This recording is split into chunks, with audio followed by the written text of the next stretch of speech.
Hi friends, let's do some questions on ratio and proportion. And these questions had been asked in JKSSB previous year exam. Okay?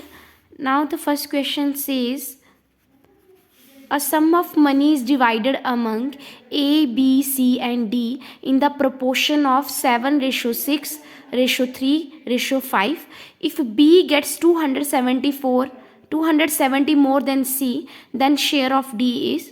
किसी money को divide किया गया है चार इंसानों में, आप ले लो A B C D, उनको मनी को डिवाइड किया 4 पर्सन्स में. ठीक है, कौन कौन सी प्रपोर्शन में, कौन कौन सी रेशियो में, 7:6:3:5. ठीक है, आगे उन्होंने बोला कि अगर B जो है उसको 270 ज़्यादा मिलता है देन C से, तो हमें यहाँ पे शेयर निकालना है D का.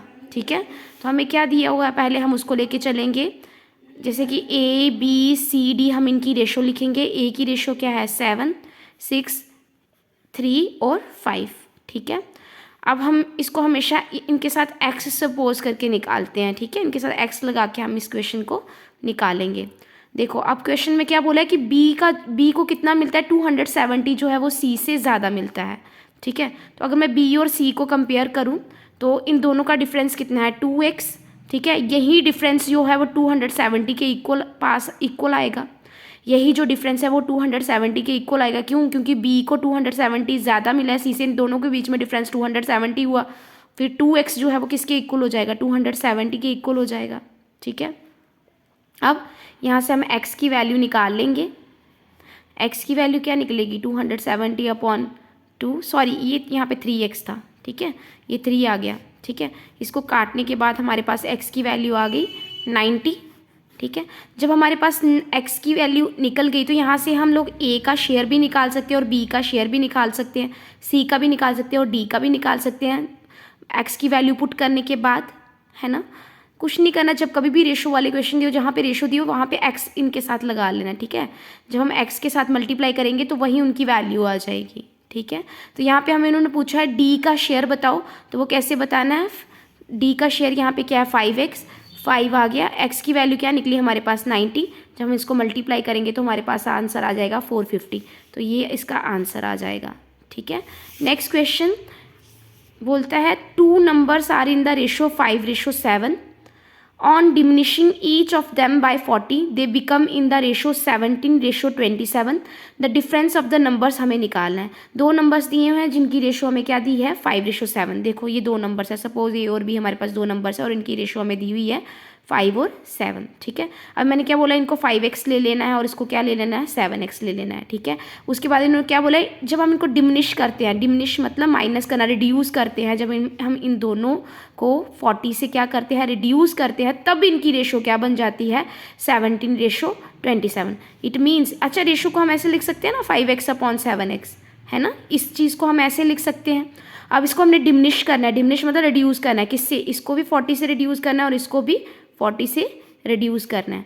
तो जिससे हमें फाइनल रेशो क्या मिलती है, 17/27. ठीक है, अब हम इसको सॉल्व कर लेंगे. ये 27 जब 5 के साथ मल्टीप्लाई करेगा तो क्या आएगा, 135x माइनस, फिर ये इसके साथ मल्टीप्लाई करेगा तो हमारे पास आ जाएगा 1080 इज इक्वल टू, जब ये मल्टीप्लाई होगा तो ये आ जाएगा 119. ये 7 को 17 के साथ करेंगे तो 119x आ जाएगा.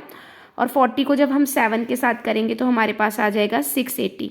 ठीक है, अब x वाले एक साइड ले जाओ, 135 में से 119x माइनस करेंगे, 680 एज इट इज़, ये प्लस का चला जाएगा यहाँ पे 1080 करके. ठीक है, जब इसको माइनस करेंगे तो हमारे पास आ जाएगा 16x और इन दोनों को माइनस करेंगे तो प्लस का 400 आ जाएगा. ठीक है, तो x इज इक्वल टू 400/16. तो x की वैल्यू हमारे पास निकल जाएगी, इसको काटने पे हमारे पास आ जाएगा 25. ठीक है, x की वैल्यू जब निकल गई तो फिर हम इनकी वैल्यूज़ निकाल सकते हैं a और b की.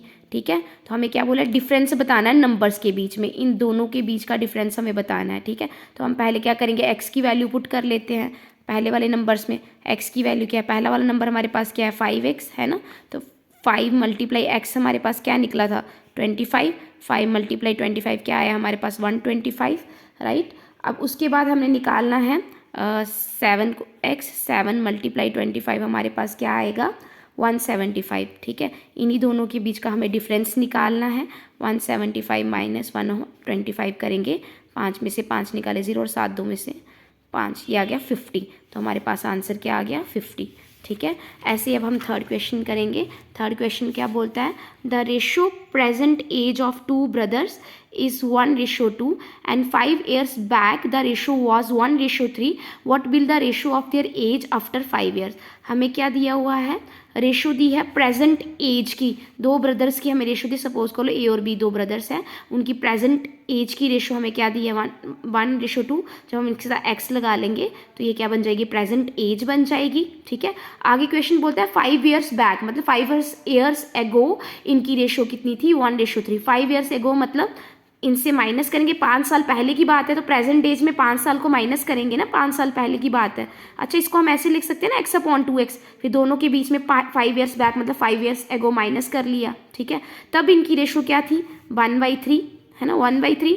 अब इसको सॉल्व कर लेंगे फिर से, 3x minus 15 is equal to 2x minus 5, है ना। 3x ये वैसे का वैसा आ गया, ये आ गया -5 और ये +15 इधर चला गया। x इज इक्वल टू हमारे पास क्या आ गया 10, ठीक है। तो ये x जब 10 निकल गया तो अब हम यहाँ से प्रेजेंट एज निकाल सकते हैं। ये क्या है, प्रेजेंट एज है ना, प्रेजेंट एज है। यहाँ पे हम क्या निकाल सकते हैं, प्रेजेंट एज निकाल सकते हैं। a की प्रेजेंट एज क्या आएगी 10 ही आएगी, x की वैल्यू 10, और b की प्रेजेंट एज कितनी आई 2 × 10 कितना हुआ 20। 10 रेशो क्या निकल गया हमारे पास 20 निकला, है ना। ये आ गई प्रेजेंट एज, ये क्या आ गई प्रेजेंट एज आ गई दोनों भाइयों की। लेकिन उन्होंने हमें बोला क्या है, निकालने के लिए रेशो निकालनी है उनकी एज की आफ्टर 5 years, 5 साल के बाद उनकी एज की रेशो क्या होगी, ठीक है। तो अब हम इनमें प्लस कर लेंगे, तो 5 प्लस करेंगे तो क्या आ जाएगा 15, 5 साल के बाद 5 प्लस ही होगा, और इसमें भी क्या आ जाएगा 25, ठीक है। तो अब इसकी रेशो निकाल लो, रेशो निकालेंगे तो 5 3 जा 15 और ये क्या आ जाएगा 5 5 जा 25। तो 3:5 जो है वो हमारे पास क्या आ जाएगा, आंसर आ जाएगा, ठीक है।